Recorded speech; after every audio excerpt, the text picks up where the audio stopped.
지난 12년 동안 우리 태양광 시장의 판을 짜왔던 RPS 제도가 역사 속으로 사라집니다. 정말 거대한 변화죠?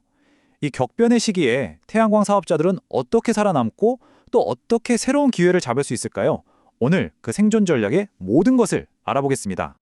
자, 바로 본론으로 들어가 보죠. 아니, 10년 넘게 태양광 산업의 버팀목 역할을 해온 이 제도를 정부는 왜 이제 와서 없애기로 한 걸까요? 가장 궁금한 지점이죠.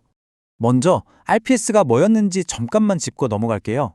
다들 잘 아시겠지만 이건 대형 발전사들한테 당신들 발전량의 일정 부분은 무조건 신재생 에너지로 채워 하고 법으로 정해놓은 제도였습니다. 덕분에 재생에너지 시장이 이렇게 커질 수 있었죠. 그리고 이 시장에서 마치 화폐처럼 쓰였던 게 바로 REC, 공급 인증서입니다. 우리 태양광 사업자분들한테는요, 그냥 전기를 한전에 파는 거 말고도 이 REC를 팔아서 얻는 수익이 정말 쏠쏠했잖아요. 아주 핵심적인 수익원이었죠.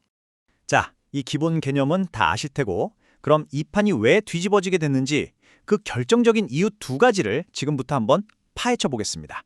첫 번째 이유는 바로 돈입니다. 2012년만 해도요, 이 제도를 유지하는 데 들어간 국민 부담금이 한 4천억 원 수준이었어요.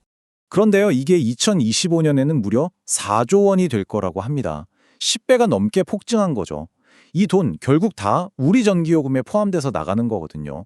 부담이 어마어마해진 겁니다. 그러니까 핵심은 딱 두 가지입니다. 첫째, 눈덩이처럼 불어난 비용 부담. 둘째, 이 낡은 제도만으로는 더 큰 목표를 달성할 수 없다는 구조적인 한계에 부딪힌 거죠. 정부 입장에서는 칼을 뺄 수밖에 없는 상황이 된 겁니다. 자, 그럼 낡은 규칙은 버리고 앞으로 우리가 뛰어들어야 할 새로운 시장, 새로운 게임의 법칙은 과연 어떻게 될까요? 이게 확 와닿게 비교해 드릴게요. 예전 시장이 매일 시세가 바뀌는 주식시장 같았다면요, 이제는 정부가 주도하는 경매를 통해 안정적인 장기 계약을 맺는 방식으로 완전히 바뀌는 겁니다. 훨씬 예측 가능해지는 거죠. 새로운 규칙의 핵심 축은 세 가지입니다. 첫째, 이제 모든 계약은 경쟁 입찰을 통해서만 가능합니다.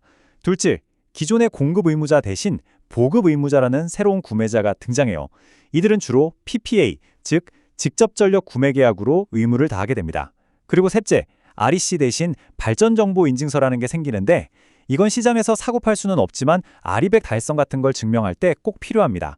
한마디로 아슬아슬한 변동성 대신 안정적인 예측 가능성을 택한 셈이죠. 그런데 여기서 진짜 중요한 포인트가 있어요. 그럼 우리 같은 소규모 사업자들은 어떻게 하냐? 바로 이들을 위해 재생에너지 종합서비스 기업이나 협동조합, 또 요즘 주목받는 가상발전소, VPP 같은 존재들이 있습니다. 이들이 작은 발전소들을 하나로 묶어서 입찰에 참여하는 일종의 어그리게이터 역할을 해주는 거예요. 특히 여러 사업자분들이 힘을 합쳐 협동조합을 구성하면 혼자서는 꿈도 못 꿀 대규모 입찰에 참여해서 훨씬 좋은 조건으로 계약을 따낼 수 있습니다. 수익을 극대화할 기회가 열리는 거죠. 자, 이제부터가 진짜 실전입니다. 우리 사업자 여러분, 지금부터 귀 쫑긋 세우고 들어주세요. 당장 무엇을 어떻게 준비해야 할까요? 지금 여러분의 상황에 따라 앞으로 가야 할 길이 완전히 달라집니다. 기존 사업자 중에서 이미 20년짜리 장기 고정가격 계약을 맺으신 분들은요, 한숨 돌리셔도 됩니다. 계약 끝날 때까지는 아무 영향이 없어요. 하지만 현물 시장에서 REC를 팔고 계셨던 분들은 이제 선택이 아니라 필수로 새로운 계약 시장으로 갈아타셔야 합니다. 물론 유예 기간은 있습니다. 그리고 신규로 진입하실 사업자분들은 당연히 처음부터 이 새로운 입찰 시장을 목표로 사업 계획을 짜야겠죠. 자, 새로운 시대에 살아남기 위한 5가지 핵심 전략 나갑니다. 첫째, PXPA나 장기 고정 계약을 적극적으로 알아봐서 안정적인 수익부터 확보하세요. 둘째, 뭉쳐야 삽니다. VPP나 협동조합에 가입해서 입찰 경쟁력을 키우는 겁니다. 셋째, 이제부턴 머리싸움이에요. 얼마나 많이 생산하느냐가 아니라 얼마나 똑똑하게 입찰 가격을 써내고 사업계획서를 잘 만드느냐에서 승부가 갈립니다. 넷째, 아예 다른 길도 있어요. 치열한 입찰 시장 대신 정부 보조금이 늘어나는 자가소비 모델로 눈을 돌리는 거죠. 입찰 시장의 기대 수익과 꼼꼼히 비교해서 더 유리한 쪽을 선택하셔야 합니다. 정말 이 말이 지금 상황을 정확하게 요약해 주는 것 같습니다. 이제 먼저 공부하고 먼저 움직이는 사업자가 이기는 게임이 된 겁니다. 선제적인 준비, 이건 선택이 아니라 생존을 위한 필수 조건입니다. 이렇게 말로만 들으면 좀 막연하게 느껴지실 수 있죠. 그래서 준비했습니다. 여러분의 달력에 반드시 표시해둬야 할 공식 타임라인입니다. 카운트다운은 이미 시작됐습니다. 이 세 날짜 꼭 기억해두세요. 2026년 말 신규 발전소는 더 이상 REC를 못 받습니다. 옛 시스템에 문이 닫히는 거죠.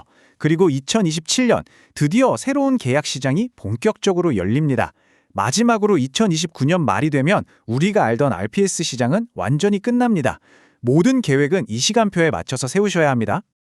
그래서 지금 당장 뭘 해야 하냐고요? 바로 이 체크리스트를 보세요.